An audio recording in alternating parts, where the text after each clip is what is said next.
Lighthouse.com. תזכו לשנים רבות, everybody. מועדים לשמחה. Today, first day of Hol Hamo'ed Sukkot, the 17th day of Tishrei, corresponding to the 2nd of October 2022, 23 rather. Today's special breakfast and class dedicated by Charles and Mira Elman לעילוי נשמת his beloved father Moshe ben Rivka alav shalom. Yehi ratzon that to the words of Torah his neshama have an aliyah in Gan Eden. Amen. Additionally, today's class graciously sponsored by the Levy family לעילוי נשמת their beloved mother Catriela bat Bela Malka aliyah shalom. Additionally, today's class graciously sponsored by Uri Jamal and family לעילוי נשמת his beloved mother Andrea Lili bat Zakieh. Yehi ratzon that to the words of Torah all the neshamot have an aliyah in Gan Eden. Amen. For those watching live from iTorah.com, you can understand the reason why we are in the usual recording spot of the breakfast room due to the mega mabul that is affecting our city. So Borei Olam sent the mega mabul to Brooklyn to deal Erev Yom Tov, and then he shifted the water to us. So we do our best. Baruch Hashem, we had a magnificent Yom Tov despite the adverse weather, and Be'ezat Hashem, we hope and pray that it continues in this fashion. So we'll discuss today for a few minutes the topic of the Ushpizin. As we come across Ushpizin number 3, it is none other than Yaacob Abinu alav shalom, the son of Ishaq, the grandson of Abraham Avinu. And our rabbis tell us a pasuk actually that says Titen emet le Yaakov. Yaacob Avinu represented the concept of emet, the concept of truth, the concept of tiferet, the way we learn during the Omer weeks that Yaacob Abinu was a combination between Abraham and Ishaq. Abraham Avinu representing the attribute of Hesed, of kindness. Ishaq Avinu represented the concept of Devora, of strength, discipline, self-control, etc. And Yaakov in a way was a combination of both of them.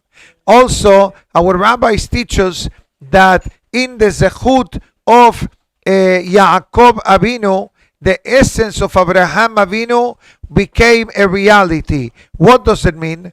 The pasuk writes, "Bezacharti et beriti Abraham, be'af et beriti Ishaq, be'et beriti Yaakov, eskor ve'arez eskor." This pasuk talks about Abraham, Ishaq, and Yaakov, and it's a pasuk that we recite every day of our life in the korbanot. If you open the Siddur after the Akedat Ishaq, you see exactly the pasuk that I'm saying. Our rabbis tell us that when it came the whole idea of Abraham Avinu, when the true essence of Abraham became a reality, not with the birth of Ishaq, but actually with the birth of Yaacob Abinu. What does it mean with the birth of Yaacob Abinu? Short answer is that when Yaacob Abinu became who Yaacob Abinu became, then we saw retroactively that the actions of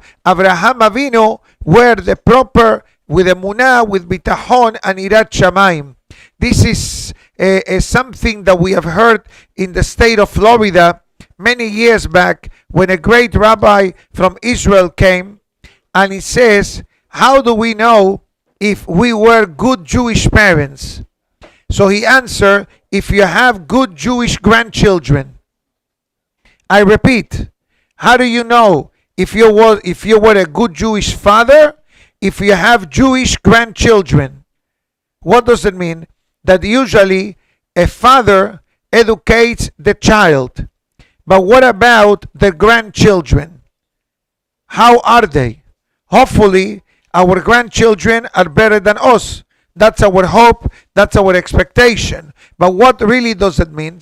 I think that it means that if the parents gave the tools to the children, So when they become parents, they are also able to transfer over the Torah and the emunah and the traditions and the mitzvot that they receive from their parents to be able to be delivered to the grandchildren.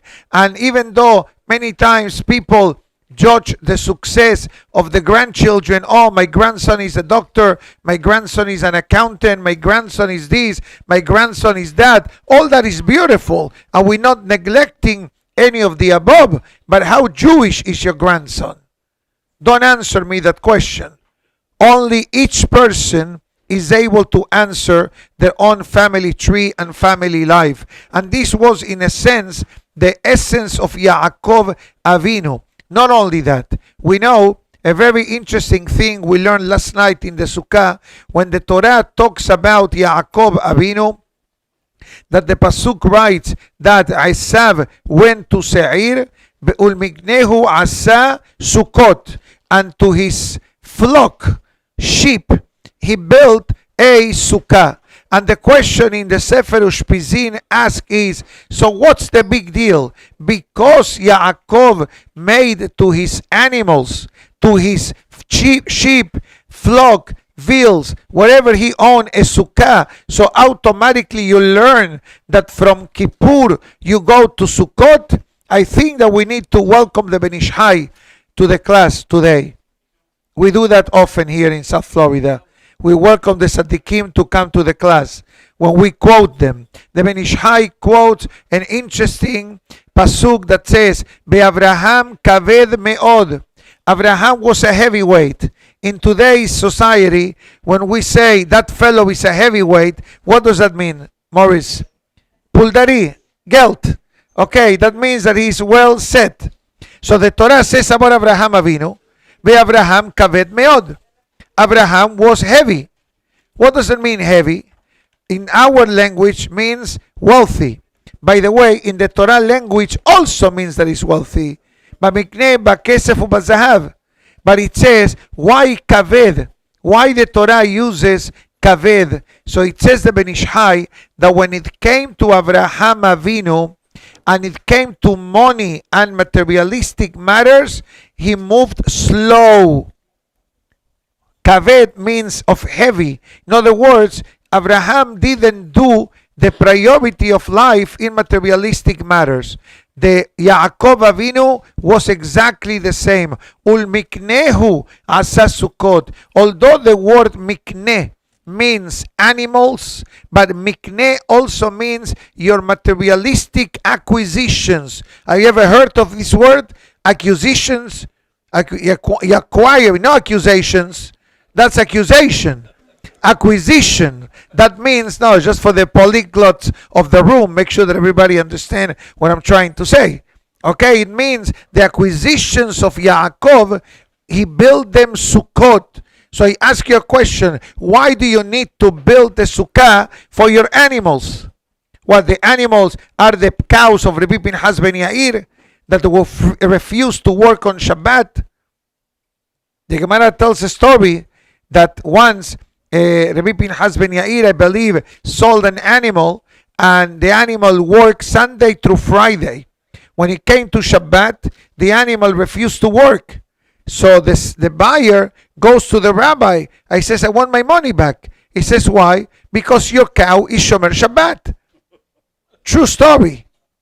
So what did Rabbi Pinchas ben Yair do? He went to the animal and whispered in the ear, you no longer belong to a Jew. You now belong to a Goy. Because if a Yehudi owns a car, a Yehudi owns an animal, no one can use it. You cannot lend your car to another Yehudi that is going to be doing Hilul Shabbat with your car. That's your car. That's the same thing with your animal. So what Rabbi Pinchas ben Yair may be different.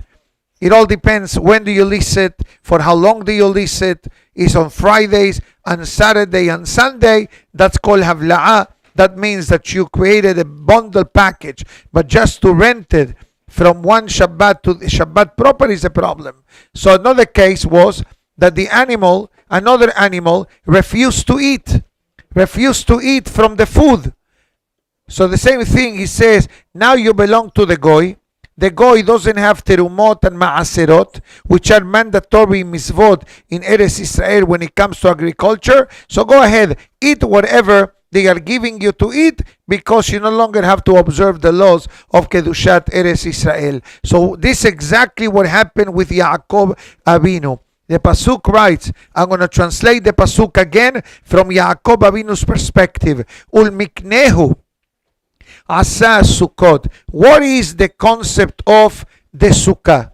We discussed this throughout the holiday. Sukkot has many meanings and many purposes. One of them is Emunah in a Kadosh Baruch Hu. That's the reason why the Sukkah is called Sila di Memenuta, the shadow or the shade of Emunah. So the Yaacob Abinu is saying to us, don't think that your Emunah and Bitachon, it has to do only in your spiritual life.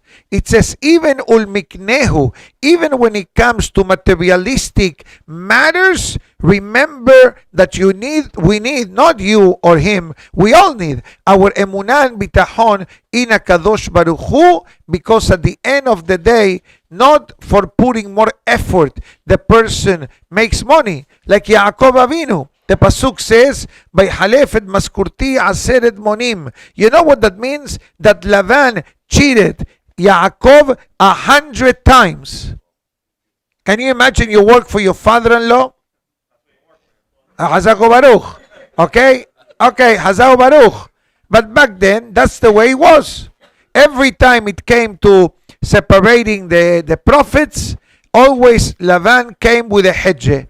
No, I meant this. No, I meant that. We have to do deductions. No, because of the tax, because of the assessment, because of the tax levy, because of future reserves. It sounds like a condominium.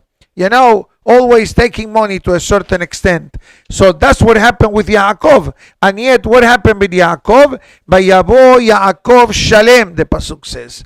Shalem betorato, Shalem begufo, Shalem bemamono. What does that mean? Yaacob Abinu came solid, despite the fact that Lavan wanted to hurt Yaacob Abinu. That was the bottom line. He wanted to squeeze Yaacob Abinu and to take advantage. The Torah says, do not worry. Why? Because Yaacob Abinu had a tremendous amount of emunah and bitachon in a Kadosh Baruch Hu. And I believe that everybody agrees that Yaacob Abinu did not have an easy life. Yaacob Abinu from birth was prosecuted by his brother Esav, later on in life with the Berachot, then escaping to Lavan, then coming back, the selling of Yosef, Dinah, Binyamin, Shimon, all these unfortunate incidents took a toll in the life of Yaacob Abinu, but yet Yaacob Abinu was able to be successful and to become literally the father of the Shevatim, something that did not happen nor to Abraham, and something that did not happen nor to Ishaq Abinu, alayhi shalom. Who did it happen to? Yaacob Abinu specifically. That's why Yaacob Abinu is called the Midah of Tiferet. Tiferet not only refers to the truth, but actually Tiferet means the beauty, the elegance of Yaakov Avinu when it comes to be Obed Hashem. But concerning the Midah of Emet, which is the Pasuk that I mentioned before, Titen Emet le Yaakov, also the Gemara writes, Hotamo shel HaKadosh Baruch Hu Emet. The rubber stamp of Gashem is the truth. That's why the Dober Shekarim, the Pasuk writes, Dober Shekarim lo ikon leneged einai. God says, I cannot stand someone that lies. That's the meaning of that verse. Dober Shekarim, who lies, lo ikon leneged einai, cannot stand in front of me. Why not? Because the antidote, so to speak, of lying, or the opposite of lying, is emet, and that's how the seal of HaKadosh Baruch Hu is. If there is emet, HaKadosh Baruch Hu is there, and that's in a way what the essence of Yaacob Avinu was all about. Now, go further. We know in our daily prayers in the Vaybarech David prayer, what do we say? אשר בחרת באברהם בעושתו מור כסדים, ושמת שמו אברהם. We say this every day. First was called Avram, then was called Abraham, and in the middle, Abraham Avinu was saved from the fire of Kasdim. That was the famous fire pit that Nimrod casted Abraham Avinu alav shalom.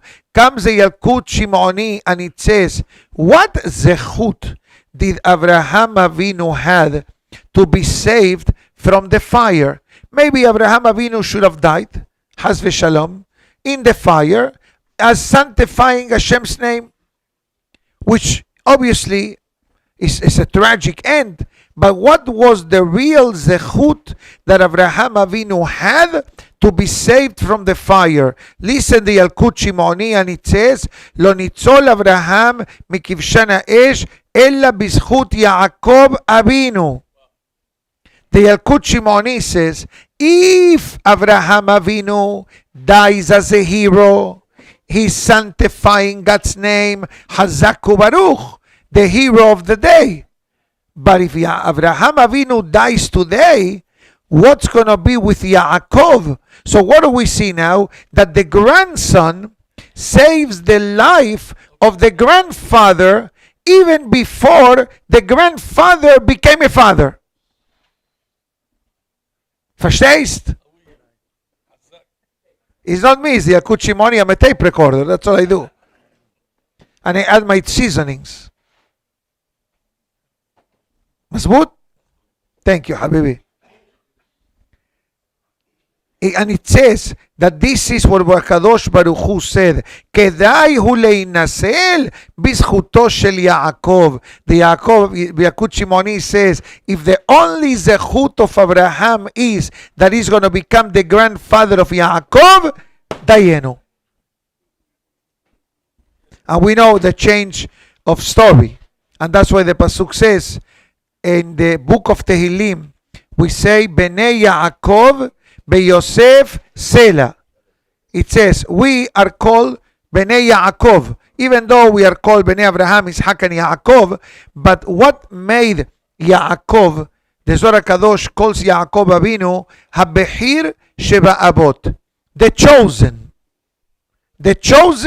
of Abraham, Ishak and Yaakov. Reason number one, all the children were Tzaddikim.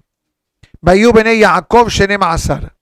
All of the children of Yaakov were tzaddikim. Even though we all remember very well the hiccup with the selling of Yosef, but that's a whole different shiur. But we understand that there is a lot of things that reading the Chumash by the face value does not do justice.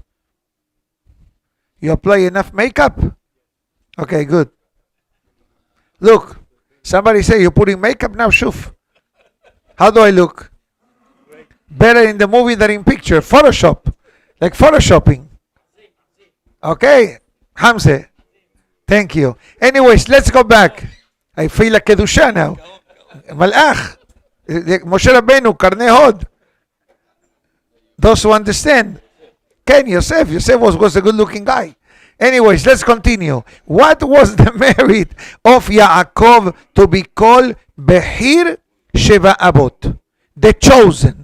Reason number one, his children. Again, the children.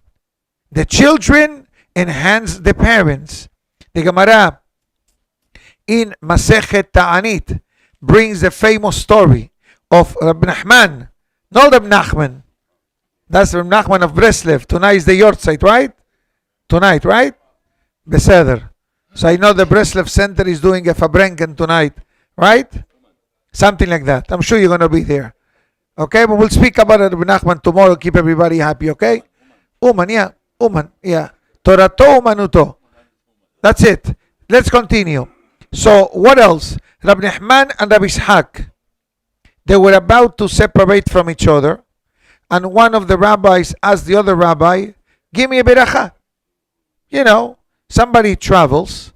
What are you supposed to say to the person besides Nesi'at Tova? Okay, besides Alamakon, what else you say? You're supposed to say a pasuk. ביעקב הלך לדרכו, יחיד ברבים הלכה כרבים, לך לשלום ותחזור לשלום, give שליח מצווה. There is a lot of things that you do when someone travels. The Gemara tells us that when these two great Hachamim were separating from each other, he says, give me a beracha. Give me a beracha. And the Gemara brings the famous parable that says, Ilan, Ilan, bamea barechecha. Tree, tree, what blessing can I give you? Perotecha metukim. Your fruits are sweet. Silcha nae. Your shade rather, is beautiful. Amat mayim oberet tahtecha. There is a stream of water traveling next to you. So what else do you want? You have the flavor of the fruit, you have the water next to you, and you have a beautiful shade. It says, Ella shekol netiot shit'u mimcha hiu kemotcha. May all the offsprings be like you. Meaning to say, may your children and grandchildren follow in your footsteps. That's how the Gemara concludes the beracha. And in a way, we see the essence of Yaacob Abinu, that the Gemara writes, Ma'aseh Avot Siman Labanim. What does it mean? That everything that our parents went through, and I don't mean only our physical or biological parents or grandparents, we're going back all the way to Abraham, Isaac, and Yaakov, that they went through a lot of difficult moments, challenges, different scenarios, and guess what? Somehow, somewhere, they were able to succeed, to flourish, and to become who they became. We need to become the Abraham Avinu of our family. We need to become the Isaac Avinu. We need to become Yaakov. Doesn't matter what your name is. What's your name? Shaul. You have a holy name. Okay? But okay, Shaul is a beautiful name. Yosef is a beautiful name. Moshe, right? You're Moshe. But guess what? Everybody needs to have a spark of Abraham, Isaac, and Yaakov. Because they are the founding fathers of the Jewish people. Like people say, the founding fathers of America. Who were the founding fathers of America? Come on. George Washington, alav shalom. Who else? No, I didn't say that. You said it. No, I'm talking about founding father. Okay, Adams. Okay, Madison. Whatever, all these wonderful people who paved the way for America is today. Hamavdil a million times. But who are the founding fathers of the Jewish people? Abraham, Isaac, and Yaakov. And each one in their style, each one in their way. Why? Because you cannot say, why can't you be like me? Because I'm not you. And you, like I said the other day, in the name of the Rabbi Menachem Mendel of Kotsk, I am I, you are you. I am you and you are me. We are all the same, but from a different perspective. And that's part of life.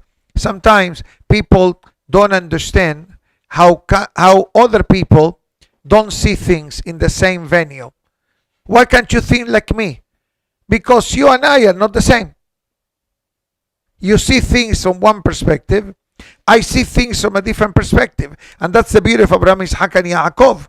Abraham had Abraham Hesed. Isaac had Devora. Yaakov had Emet. Not because Yaakov had Emet, he didn't have Hesed. God forbid. They all had everything. The question is, what was the middah, or what was the behavior that each one developed throughout life to make them a tzaddik on their own merit? So Abraham succeeded and exceeded in Hesed, Isaac in the Gevurah, and Yaakov in the Tiferet, and Moshe in the Nesach, and Aaron in the Hod, and Yosef in the Yesod, and David in the Malchut. Every day of the Omer, or Mechila, every day of the Ushpizin in a way somehow relates through the Ushpizin and the Sefirot on the counting of the Omer week after week, etc. And it says one more thing. The Gemara also in Ta'anit brings a very strange statement. Very strange. What statement? Similar to the story, or very nearby the story that I mentioned between Rab Nehman and Rab Ishaq, Then you have another statement that says, Hachi Amar Rabbi Yohanan, Yaacob Abinu lo met. Rabbi Yohanan says, guess what? Yaacob Abinu never died. As the Gemara, I don't understand. The Pasuk says, Vayahantu oto, they embalmed Yaakov, right? And then they took him to Me'arat HaMachpelah. And the Egyptian nation mourned the passing of Yaakov. So how can Rabbi Yohanan says Yaacob Abinu never died? So the Gemara concludes, and it says a very powerful statement. What the Gemara concludes after bringing a pasuk that some people say this pasuk after Shaharit. It is not mandatory. Is an optional pasuk that comes from Irmiyah Hannavi. The pasuk says, "Be'ata al tira abdi Yaakov be'altihat Israel." It says, "Don't be afraid, don't have fear. Ki hineni moshiacha merachok." I'm redeeming you even when you are far away.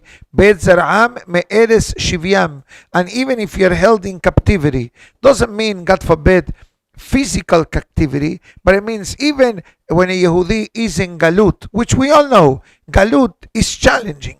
Let's be honest here. And if we thought 10 years ago Galut was challenging, 10 years later, we realize that we were in vacation mode 10 years ago. Now the Galut is becoming more challenging. That's why anti-Semitism is flourishing, and you see people moving all over, especially from the northeast area, Brooklyn, New Jersey. People are moving from one place to the other. Why? Whatever you want to call it. Traffic, quality of life, high real estate. Don't think that Florida is exempt. Florida also has a lot of ups and downs, a roller coaster of everything else. But the Gemara says, hold on a minute, why Irmiyah Hannavi says, Be'ata al tira abdi Yaakov? It's like God is saying to Yaakov, Yaakov, don't be afraid. What about the passing of Yaakov? What about the mourning of Yaakov? So the Rabbi Yohanan concludes and it says, you know what Irmiyah Hanavi is saying? Ma zar'o b'chaim, af hu b'chaim.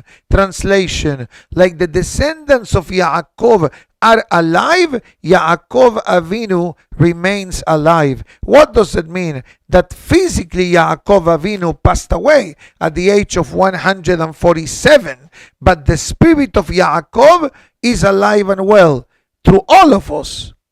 Everyone in this room is what David HaMelech said a few moments ago. I said it, Bnei Yaakov, Yosef Sela. Why the pasuk in the Tehillim puts Yaakov and Yosef? Because the lineage of Yaakov is Yosef. Even though Yaacob Abinu had another 11 children, but we all know that all these 11 children were not Yaakov's original plan. Who was the original plan of Yaakov? Yaakov and Rachel. Obviously, Yaakov understood Hashgacha Peratid, but Olam brings Leah instead of Rachel, and Bilha and Zilpah and the Shevatim. Nobody's complaining about that. But who is the one that Yaacob Abinu, Ele Toledot Yaakov Yosef? That's what the Pasuk says. Ele Toledot Yaakov Yosef. You want to know who really following the footsteps of Yaakov? Yosef HaSaddik. Irrelevant of what happened to Yosef. But that chapter of the life of Yosef HaSaddik has a lot of similarities to the life of Yaacob Abinu. Look in Rashi, Perashat Vayeshev, you're going to see exactly what I'm saying. They both went through a tremendous amount of difficulties and hardships and pain and suffering. Esav hated Yaakov. The brothers did not like Yosef. That's one of them. Was at home, separated outside of Eretz Israel. A lot of similarities. But what made Yosef to become connected to all of us? To a certain extent, surviving Galut. That's where Yosef lived in Egypt. The Egypt that some of you may have come from, including my father, alav shalom, okay, is not the Egypt of then. Back then, they had, now in the current days, going back 100 years or even more or even less, they have Knis, they have Talmud Torah, they have Hachamim, they have Mikveh, they have Kashrut, easy. Whatever that meant back then, obviously, we know history. But go back to the time of Yosef HaSaddik in Egypt. What did he have? You think he had Safra Synagogue? iTorah.com? Kosher restaurants with Sukkot? He was the only Yehudi in Egypt until he got married with his cousin. That's how Yosef survived. And that's how we survive. We are in Galut. We are in Galut. All of us are in Galut. Even if you live in Israel, you're in Galut. I'm not going to say what a great rabbi said last week.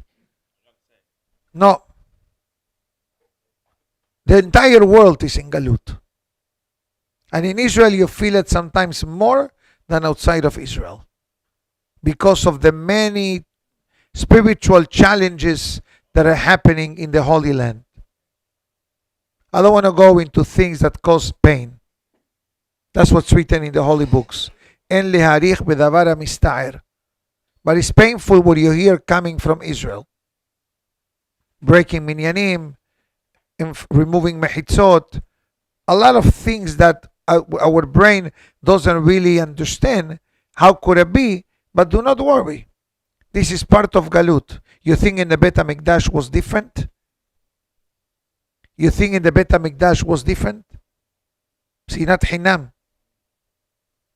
Fighting against the Torah movements, listening to the Hachamim, the Biryonim, Gedaliah, Second Bet HaMikdash. All these historical incidents, they had some of the potpourri that we see today. Today we see it with sophistication because of technology. In 1 minute you know what's going on. And the social media, the Shetevot Samachmem, if you know that, okay, it's creating a lot of chaos. It's a known fact. It's creating a lot of confusion in the world, including in the Eretz Israel. But guess what? To finish with this, the darkest moment of the night is right before sunrise. And the Navi guarantees, Be'eshiv levavot al banim, be'lev banim al avotam. Will come a moment that people are going to wake up after the unfortunate incident that happened in Yom Kippur, in Dizengoff. Apparently, for many, many years, in the city of Tel Aviv, in Dizengoff Square, I think it's called, they organize a mega Yom Kippur prayer. And everybody comes with mechitza, hazanim, affiliated, unaffiliated, secular, observant, they all come. Regretfully, with everything that is going on in Israel, there were a few individuals who decided to disturb the holiness of the prayer, the holiness of the day, and created havoc and destroyed mechitzot and insults, God forbid, a lot of things which I'm not even comfortable or even happy to say this, to say it, period. Why? Because we're talking about other Yehudim. We're not talking about Hezbollah, we're not talking about Hamas, we're not talking about Jenin. We're talking about Yehudim. But it's fine. It's part of history, we understand that. But the interesting thing that happened was that many people who were against, many secular people are against the secular movement that wants to separate Judaism from the state of Israel. The way somebody sent me last night 2 statements. One said by 2 individuals that were not known to follow the Torah. Okay? Historical figures in the modern day of Israel. But both of them, in 2 separate occasions, says that if the Jewish people will divorce themselves from the Shabbat, then we're not different from the rest of the nations of the world. That's one statement. I have it somewhere. And another one says, can never cross the mind of any normal Jew to separate the observance of the Torah as a way of life in Eretz Israel. And if you see the sources, you said this guy is talking about Shabbat, this fellow is talking about observing the Torah. Back then, they did. Today, what they want to do, they want to amputate and separate the Torah. So what was the good thing that happened afterwards? That many secular Jewish people were so embarrassed and so upset what other secular Jewish people did against the traditional. Again, we're not talking about super religious, because super religious people will not pray in Tel Aviv on the street, in a public square. But okay, they do it for the name of Kiruv. Kiruv, it's part of who we are. Kiruv means outreach, that's basically. But now suddenly, people started to put on tefillin and light the Shabbat candles.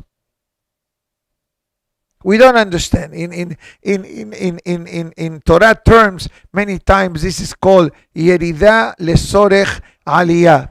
Yani it's like pitching a ball in baseball. What are you supposed to do? You're supposed to go backwards in order to throw the ball far. That's the meaning of that statement. Yerida Lesorech Aliyah. You go down in order to come up. And then the Navi at the end, the Navi, this will finish.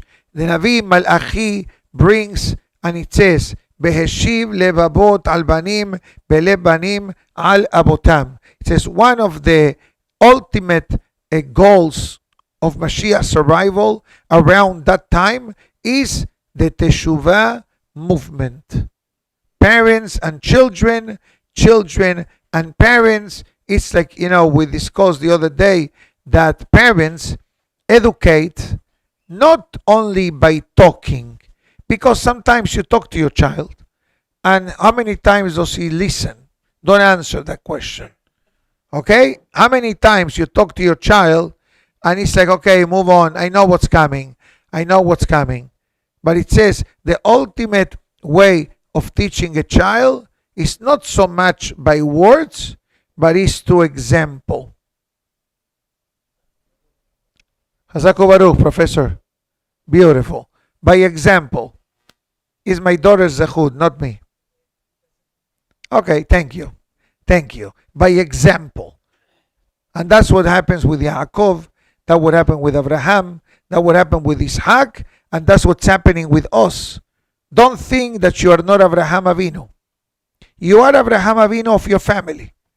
You're Ishaq Avinu of your family. You're Yaacob Abinu of your family. Each one, in their own way, in their own style, has the zechut, but also the responsibility that the tree and the chain, rather, that began all the way from Abraham Avinu, continues generation after generation. Moadim lesimcha, tizku l'shanim rabot. Skela mizot Mr. Elman again for magnificent breakfast and the sponsorship of today's class. Le'ilui nishmat, your beloved father, Moshe ben Rivka. May his neshama have an aliyah in Gan Eden. Amen. קדיש. ברוך אדוני לעולם, אמן ואמן. רבי חנניה בן הקשיא אומר, רצה הקדוש ברוך הוא לזכות את ישראל לפיכך, הרבה להן תורה מזוות שנאמר, אדוני חפש למען צדקו, יגדיל תורה וידיר. קדיש. אמן.